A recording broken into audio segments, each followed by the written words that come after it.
صدر ذویقہ قاضی اسد ثنائی صاحب، صدر تنظیم ادب، اور صدر تنظیم ادب میں سمجھتا ہوں کہ چھوٹا سا معاملہ ہوگا، سردار اخلی میں ادب یہ کہنا مناسب ہوگا، میں سمجھتا ہوں سردار سلیم کے لیے۔ محترم ڈاکٹر محمد غوث صاحب، سیکرٹری ڈائریکٹر اردو اکیڈمی، بڑے بھائی فاروق شکیل صاحب اور ڈاکٹر راہی فدائی صاحب، معین افروز صاحب، معزز خواتین و حضرات، تنظیم ادب کے جتنے بھی اجلاس ہیں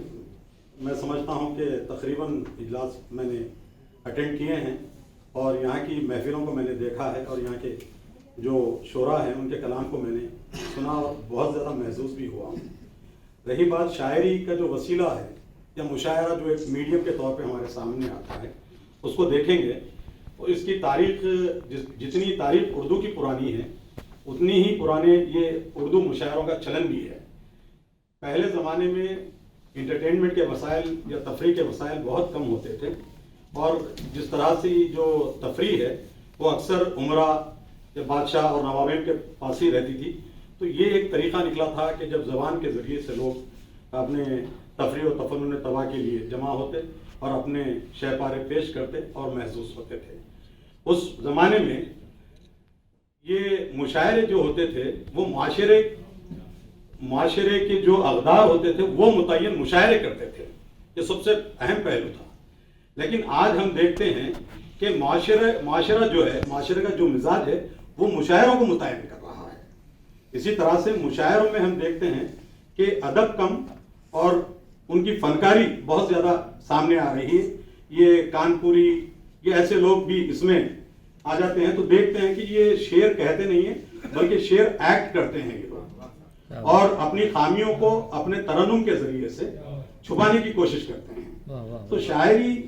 جو ہے اقدار کے ترسیل کا اور منتقلی کا ایک وسیلہ ہے،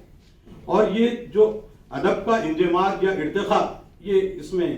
میں سمجھتا ہوں انجماد جو ارتقاء کا جو معاملہ ہے، اردو کی شاعری میں ارتقاء تو چل رہا ہے اور چلتا رہے گا اور اس میں اچھے شعراء آ رہے ہیں۔ اور یہ دیکھ کے یہ منظر نامہ جو ہے، اس منظر نامے میں ہم اگر دیکھتے ہیں قاضی اسد ثنائی کو دیکھتے ہیں اور سردار سلیم کا جدید لہجہ اور ان کی قدرت کلام و ندرت کلام پہ نظر پڑتی ہے، فاروق شکیل کی اگر شاعری دیکھتے ہیں ہم، پھر اور جو آنے والے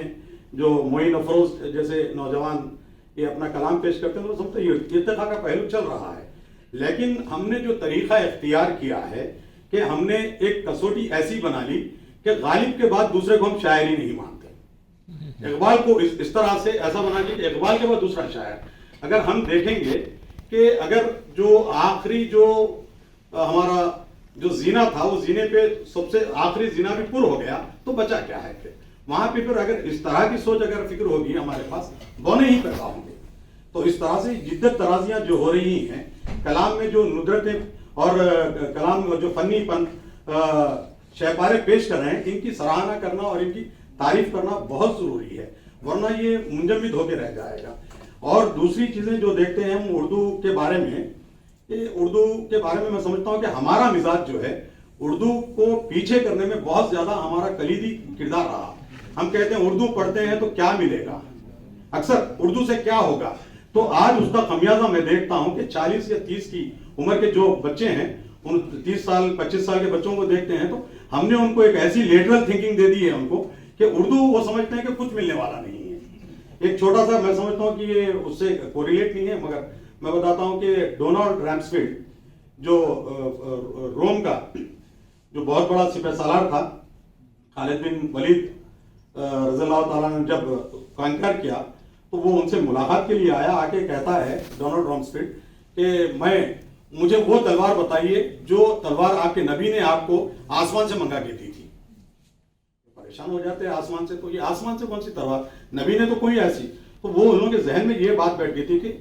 خالد بن ولید کی تلوار ٹوٹتی نہیں ہے، تو کہتے ہیں کہ وہ ٹوٹتی نہیں ہے، آپ کی تلوار ٹوٹی نہیں ہے، تو کہتے ہیں حضرت خالد بن ولید رضی اللہ تعالیٰ نے کہتے ہیں کہ ایسی بات نہیں ہے کہ میری تو میدان جنگ میں نے 12 تلواریں میں نے توڑی ہیں، میرے پاس نہیں ٹوٹنے والی ایک ہی تلوار ہے اور وہ تلوار کا نام ہے اسلام۔ تو یہ اسلام والی چیز. تو آپ دیکھیں گے یہ ہماری اقدار ہو, تمدن ہو, تہذیب ہو, اس کو بچانے والی ایک ہی ڈھال ہے, وہ اردو ہے. اب اگر ہم اس ڈھال کو چھوڑ دیں گے تو ہمارے پاس بونے ہی پیدا ہوں گے, اور ذہنی طور پہ جو دیوالیہ پن کا مظاہرہ ہم دیکھ رہے ہیں ہماری محفلوں میں, یہ اس کا وجہ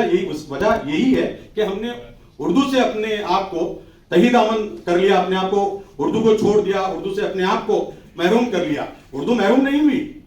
ہم نے اپنے آپ کو اردو سے محروم کر لیا, ثقافت سے محروم کر لیا, کلچر سے محروم کر لیا, تمدن اور تہذیب سے محروم کر لیا. تو یہ بچوں میں جب بات آتی ہے, یہ مشاعرے آپ دیکھتے ہیں کہ یہاں پہ کثیر تعداد شاعروں کی بیٹھی ہوئی, سامعین کم ہے. اس کی پاپولیرٹی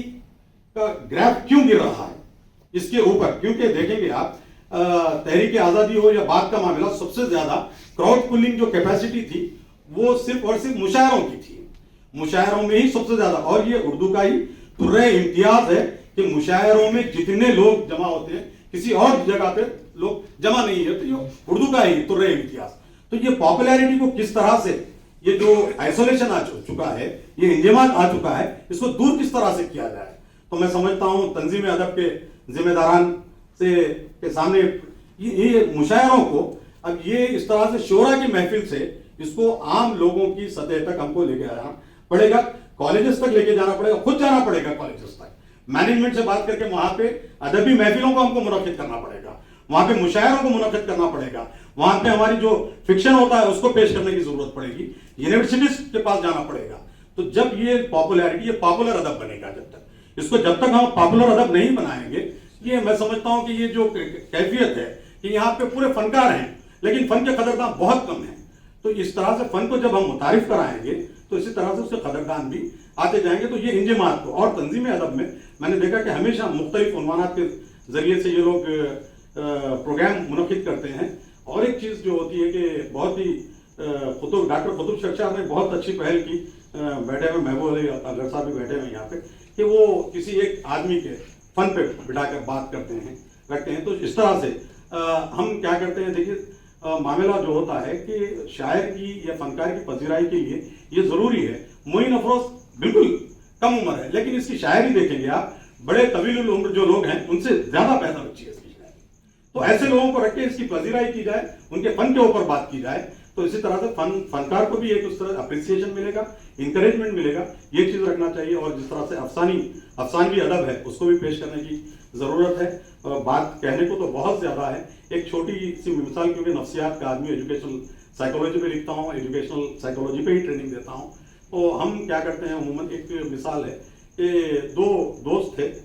نام اس کا یا جون بول لیجیے یا اسمتھ بول لیجیے, دو دوست تھے, پڑوسی بھی تھے. تو دونوں نے سوچا کہ گھوڑے خرید لیے جائیں. تو دونوں نے جا کے 2 گھوڑے خرید لیے. اب وہ لوگ بولے کہ 2 گھوڑوں کو دونوں کے ملنے سے بچانے کے لیے جون نے کیا کیا, اپنے گھوڑے کی جو دم تھی اس کو ٹریننگ کر دیا, تھوڑی سی نیچے سے کاٹ دیا تاکہ پھر محلے کے بچے شریر تھے, رات میں گھوڑے کو باہر باندھتے, دوسرے گھوڑے کی بھی انہوں نے دم قدر دی برابر کے حساب سے. تو صبح میں اٹھ کے جون دیکھتا ہے کہ دونوں کے گھوڑوں کی دم برابر ہے, تو اپنے گھوڑے کے کان کاٹ دیتا ہے نشان کے لیے. تو اسی طرح سے پھر دوسرے دن دیکھتے ہیں کہ صبح میں وہ بچے وہ دوسرے گھوڑے کے بھی کان کو کاٹ دیتے ہیں. اب یہ دونوں پریشان ہو کے ہوٹل میں بیٹھ کے تبادلہ خیال ہوتا ہے کہ کس طرح سے اس طرح سے ایک body organ, body part in لوگوں کا کٹتا جائے گا اور گھوڑا ڈیفارمیٹی میں آ جائے گا, کس طرح سے کیا جائے. تو جو بیرا تھا وہاں پہ ویٹر, وہ دیکھتے ہوئے کہا کہ ارے اس میں فکر کی کیا بات ہے, کالا گھوڑا آپ کا ہے, براؤن گھوڑا آپ کا ہے, اس میں آپ تو ہماری بھی حالت ایسی ہو گئی کہ ہم نے باریک بینی سے اتنا کام لے رہے ہیں ہم کہ جو واضح پکچر ہے, مائکرو پکچر کو اتنا تلاش کرتے ہیں کہ مائکرو پکچر ہم چھوڑ دے رہے ہیں. تو اردو کی ترویج کے لیے جو اساسی کام ہونا ہے اس کے طرف ہم کو توجہ دینے کی ضرورت ہے, ورنہ آپ کے جو شہپارے ہیں وہ دھرے کے دھرے رہ جائیں گے, اور میری جو رائٹنگز ہیں تو اسی طرح سے وہ بھی دھری کی دھری رہ جائیں گی. ہم کو اس اقدار کو, ان روایتوں کو, ان علوم کو آنے والی نسلوں تک اگر پہنچانا ہے تو بچوں کو اپنے گھر میں, چاہے آپ انگریزی میڈیم میں پڑھا رہے ہیں بچوں کو کوئی مسئلہ نہیں ہے, لیکن اردو پڑھانا آپ کی میری اپنی ذمہ داری ہے. اگر آپ کے بچے اردو نہیں جانتے, آپ شاعر ہیں, تو میں سمجھتا ہوں کہ شرم کی بات ہے. یہ مزاج اور یہ برف ٹوٹنے کی ضرورت ہے. شکریہ. جناب فاروق طاہر صاحب جو اردو کے حوالے سے ہر پہلو پر گفتگو کر رہے تھے اور کافی مفید مشوروں سے بھی انہوں نے نوازا ہے. اب میں